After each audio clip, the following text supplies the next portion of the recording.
Olá pessoal, como estão? Tudo bem? Meu nome então, para quem não me conhece ainda, eu sou o professor Radamés, sou professor do curso de Direito da UFN e eu que vou ser o professor que vou ministrar para vocês a disciplina de Legislação Trabalhista. Essa disciplina nós vamos conseguir trabalhar ao longo do semestre os principais pontos envolvendo o direito do trabalho, as relações trabalhistas. Eu dou um enfoque mais voltado para a área especificamente da formação de vocês, administração, contábeis.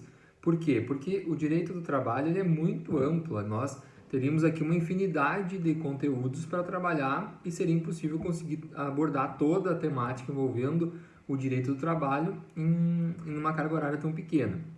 Por isso que se vocês acompanharem lá pelo plano, vocês vão ver que eu trouxe os principais pontos e são eles que nós vamos abordar. Então, para vocês entenderem, então, o que nós vamos trabalhar ao longo do semestre?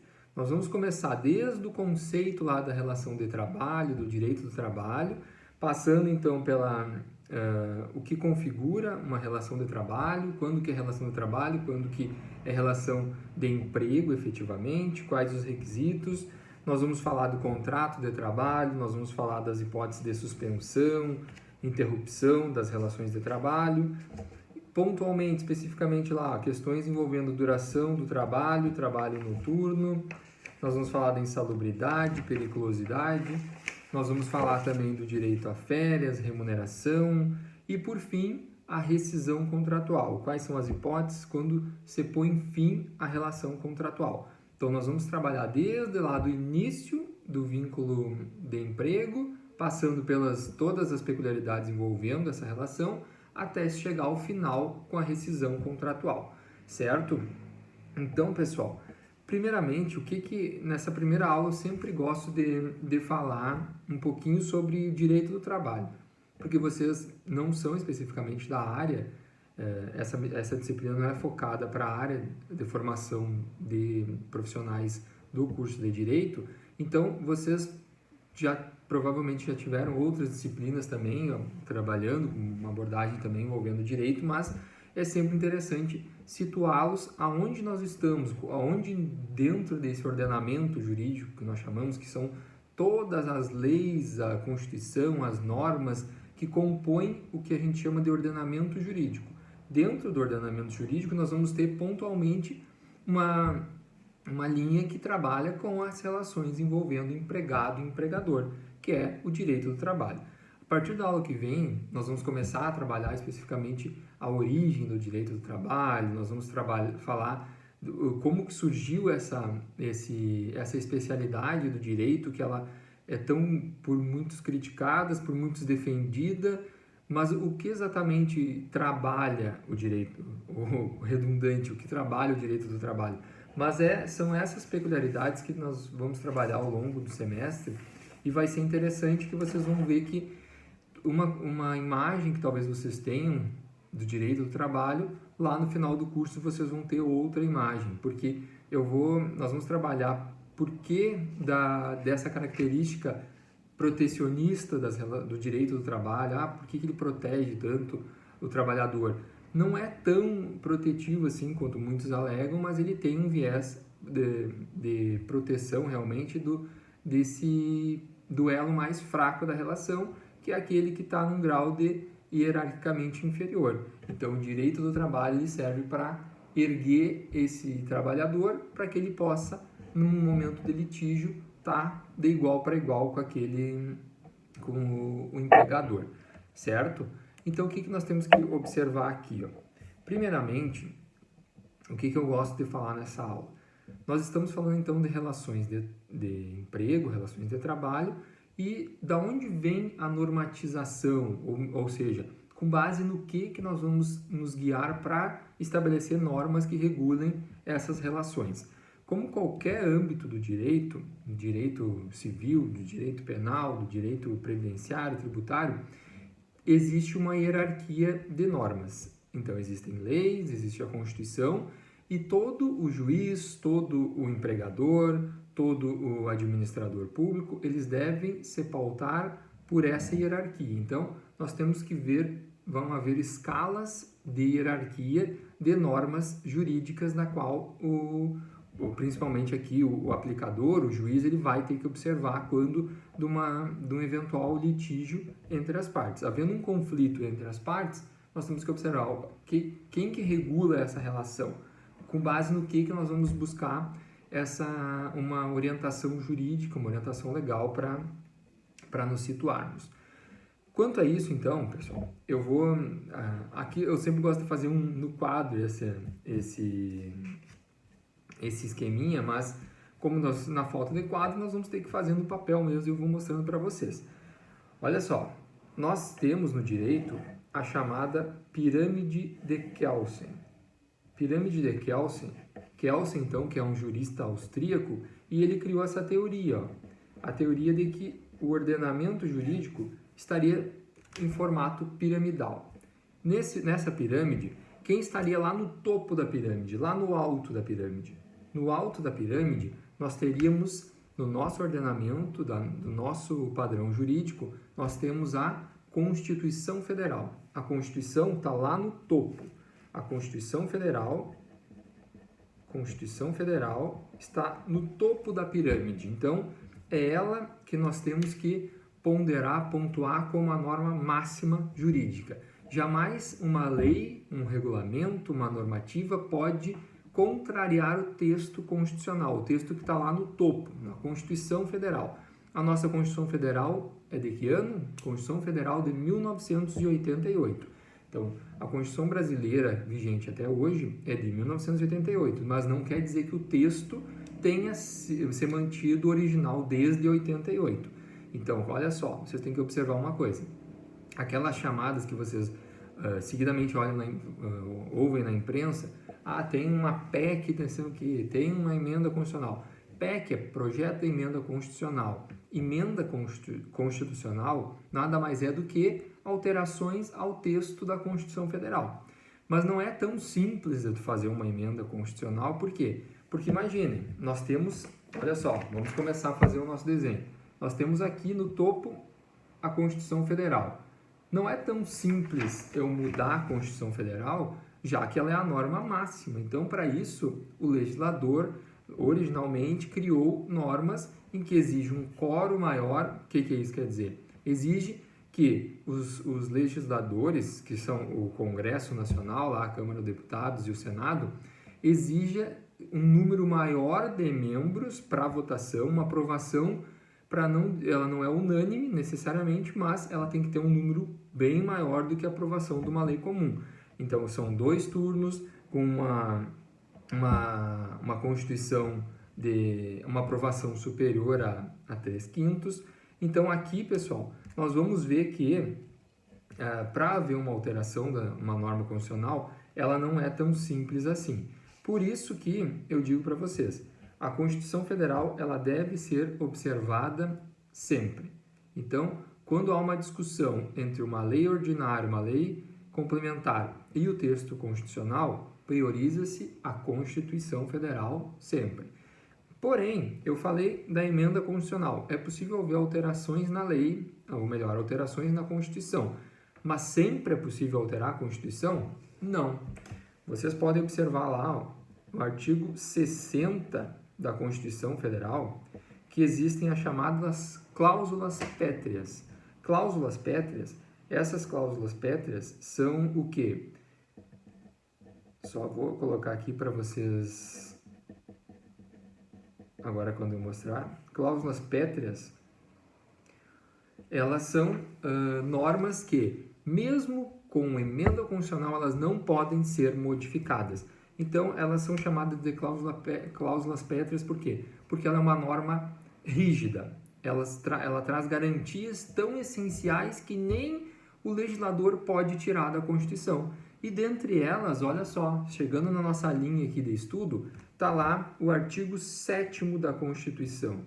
O artigo 7º da Constituição Federal, o que o artigo 7º da Constituição aborda? Direitos fundamentais dos trabalhadores. Então, lá no artigo 7º da Constituição, vocês vão ver direito a férias, vocês vão ver direito a FGTS, vocês vão ver a jornada de 8 horas diária, 44 semanal, licença maternidade, 13º salário. Então, todos os direitos que estão lá no artigo 7º da Constituição jamais podem ser suprimidos. Então, nenhum legislador, nem reforma trabalhista, não a CLT, nenhuma norma infraconstitucional, que está abaixo da Constituição lá na pirâmide, pode retirar algum direito desses, certo? Então, jamais um empregado pode renunciar ao direito a férias, por exemplo. Então, ele não pode renunciar, é um direito constitucionalmente garantido a ele, então nenhum legislador, nem a própria parte beneficiada pode renunciar a esse direito. Ele não pode abrir mão, eu trabalho sem férias. Não pode. O empregado não pode abrir mão de direitos fundamentais, esses que estão previstos lá na norma constitucional. Então, e logo abaixo da Constituição, o que nós podemos destacar aqui? Nós vamos ter as convenções internacionais.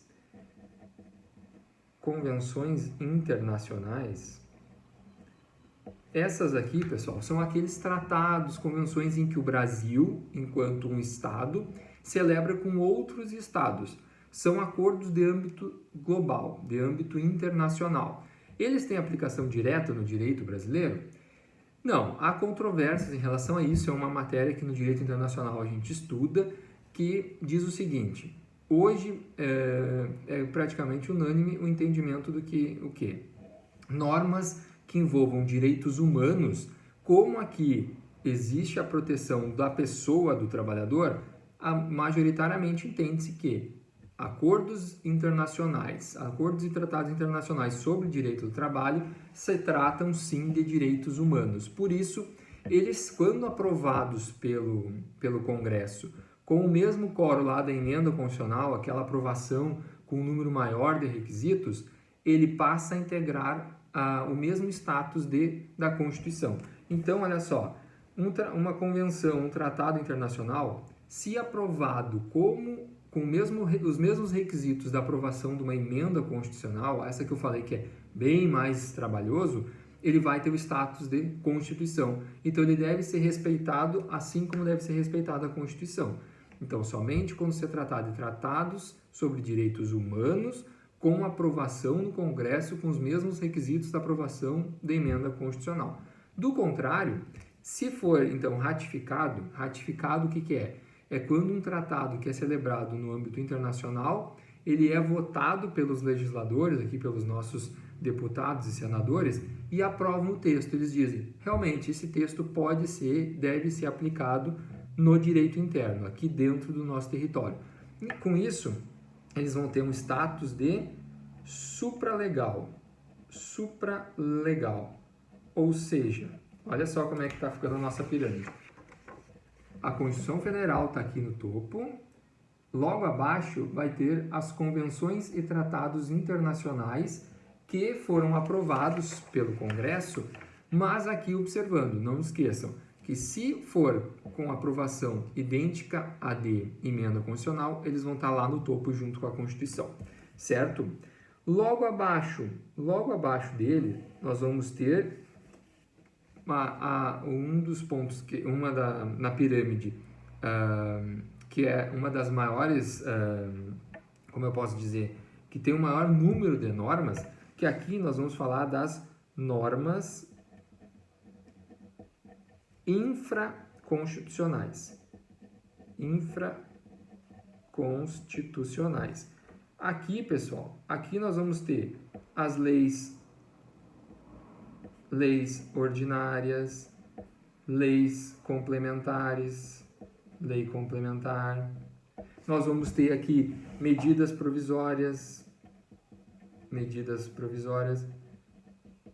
O que isso tudo eu quero dizer aqui para vocês? Abaixo da Constituição são as leis medidas provisórias. Medidas provisórias ela tem o mesmo status de lei, mas é quando ela é criada pelo presidente da República, mas que posteriormente precisa ser aprovada pelos legisladores, pelo Congresso. Mas elas estão no mesmo grau de hierarquia aqui. Então são todas leis.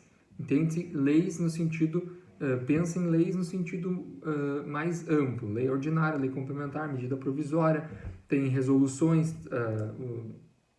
também. Aqui estão todos nesse mesmo status. E quem que vai estar aqui que nos interessa saber? Para a nossa disciplina de Direito do Trabalho, de Legislação Trabalhista, a CLT. O que é a CLT? Consolidação das Leis do Trabalho. CLT, então, ela é o Decreto-Lei 5452 de 1943. Então, olha só quem está aqui, ó. Olha só. Então, as normas infraconstitucionais, nós vamos ter aqui a CLT, que é o Decreto-Lei 5452 de 43, que compõe a consolidação das leis de trabalho. Nós vamos falar disso na aula que vem um pouquinho melhor.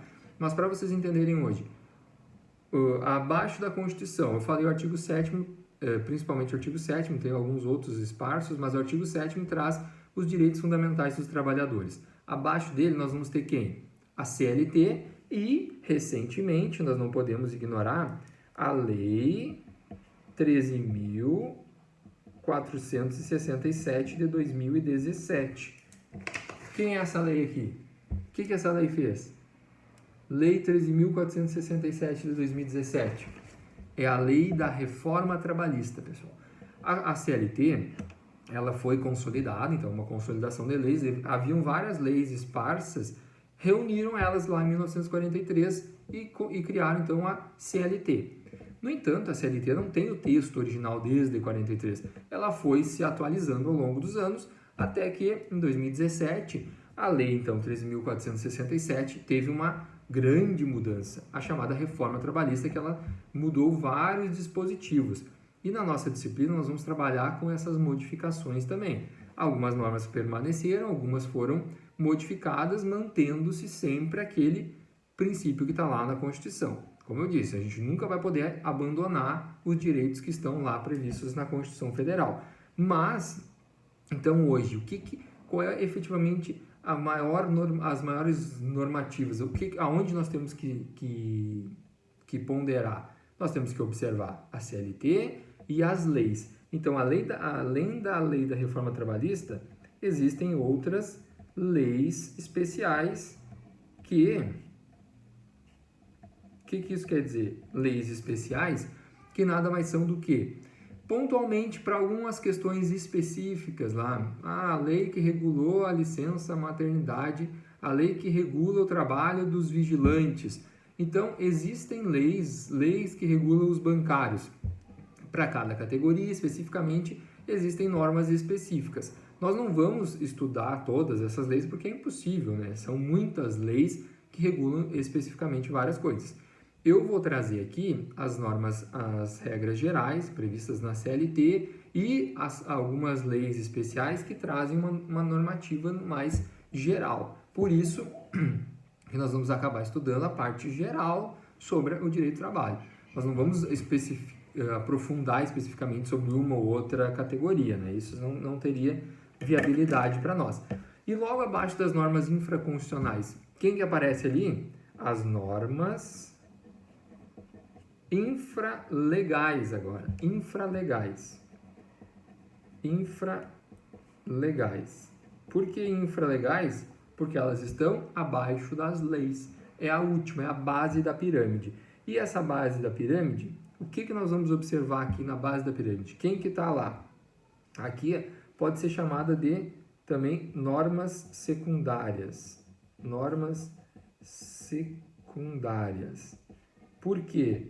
Porque essas normas secundárias, diferente das leis e da Constituição, que cria obrigações e direitos, essas normas infralegais, elas servem para regular, melhor dizendo, como eu posso falar?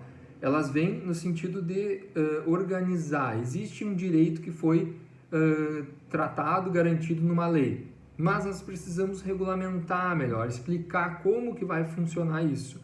Então, é através dessas normas infralegais. Aqui a gente vai ter decretos, nós vamos ter portarias, portaria do Ministério do Trabalho, por exemplo. São normas infralegais, portarias. Aqui nós vamos ter também os acordos e convenções coletivas de trabalho.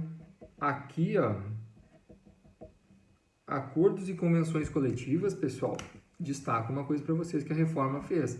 A reforma deu maior força aos acordos e convenções coletivas. Então, hoje, essa pirâmide do Kelsen, ela tem deve ter uma certa observância aqui em relação a esse último status aqui, ó. Então, a nossa pirâmide ficou composta assim, ó, normas infralegais, decretos, portarias, acordos e convenções coletivas. Porém, esses acordos e convenções coletivas, com a reforma trabalhista, foi dado a eles uma garantia a mais. Ou seja, nós não vamos quebrar a pirâmide porque é uma lei, a lei que está em cima, a reforma trabalhista disse o quê? Havendo normas e convenções coletivas mais específicas sobre uma determinada matéria prevista em lei, prevalece a norma coletiva. Olha só, então a pirâmide não foi quebrada porque a gente está seguindo a orientação da lei. A lei diz que tem que aplicar a norma inferior, que é o acordo ou convenção coletiva, por ser mais específico. Qual é a diferença acordo e convenção coletiva? Uma convenção envolve uma categoria de empregadores, categoria de empregados.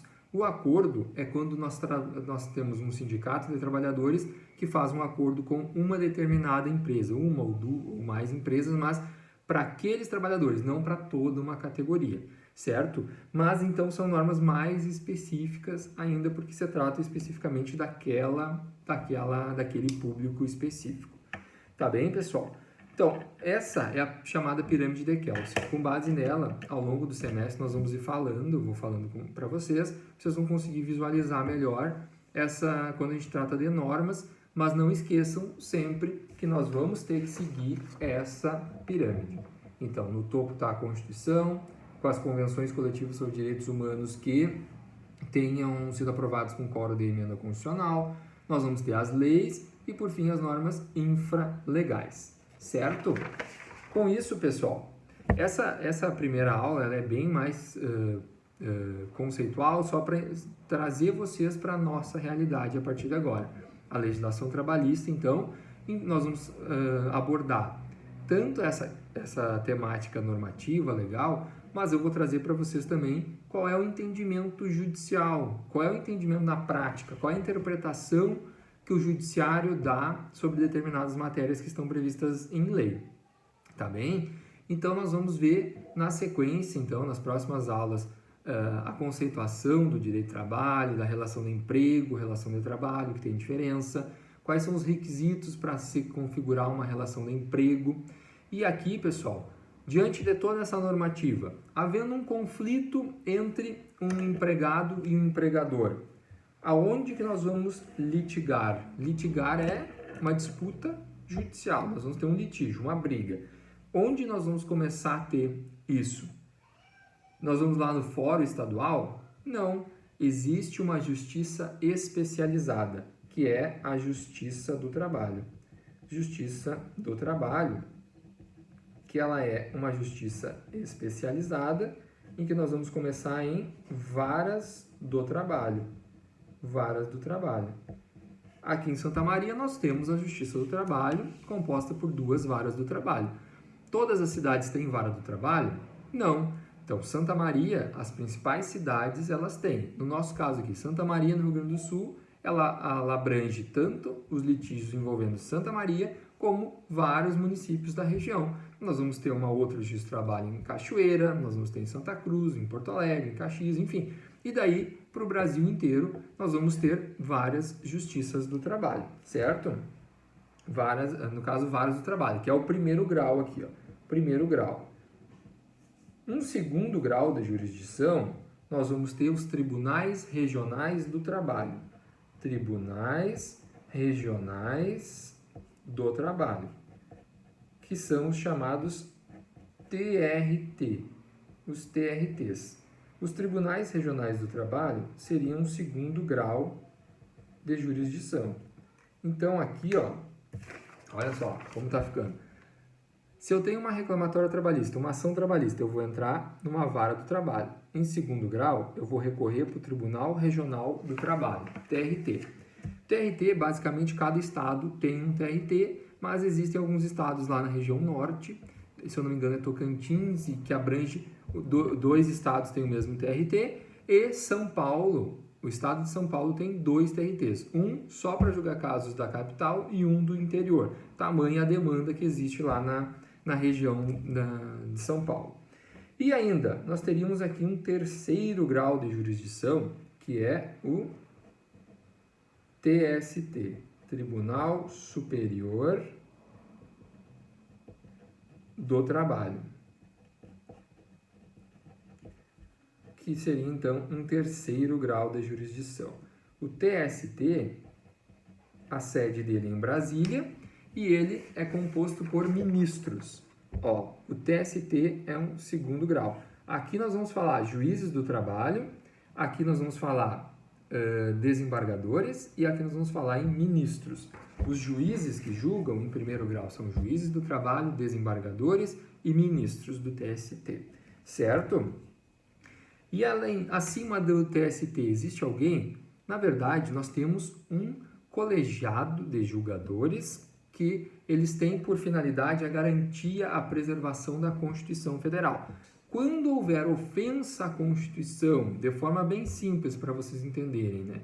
Que na própria texto constitucional vai trazer quais são quais as demandas que chegariam ao Supremo Tribunal Federal, ao STF. Supremo Tribunal Federal, o STF.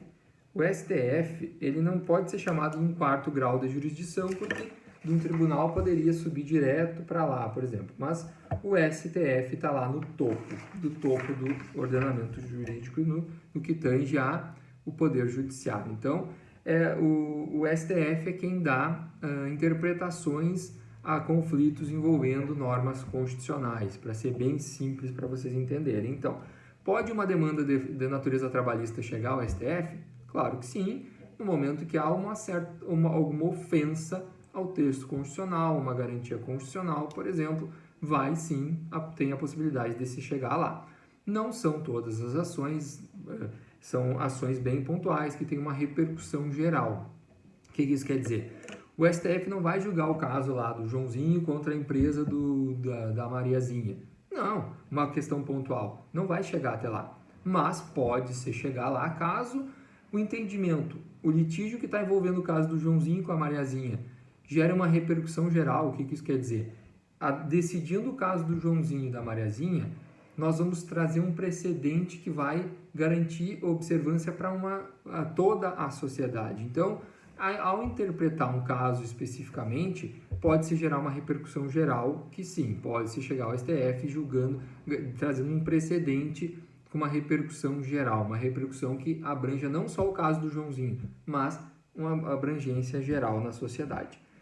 Certo, pessoal? Com isso, então, a gente encerra essa primeira aula. Nós vamos ter ainda uma aula falando sobre o nosso plano, explicando melhor como vai funcionar a nossa disciplina, mas a primeira aula, efetivamente, do nosso conteúdo é essa abordagem mais geral, aqui falando um pouquinho sobre o direito do trabalho, como que nós vamos estruturar a nossa disciplina daqui para frente. Tá bem? Qualquer coisa estou à disposição, coloquei todos os meus contatos ali no portal, no Moodle. Além disso, vocês podem me seguir em redes sociais, Radamés com Maceto. Seguidamente eu coloco algumas dicas sobre de trabalho, algumas questões, algumas interpretações novas do judiciário. Então vamos lá, a partir de agora então a gente vai começar a adentrar nesse mundo do direito do trabalho. Tá bem? Tchau, tchau, até logo!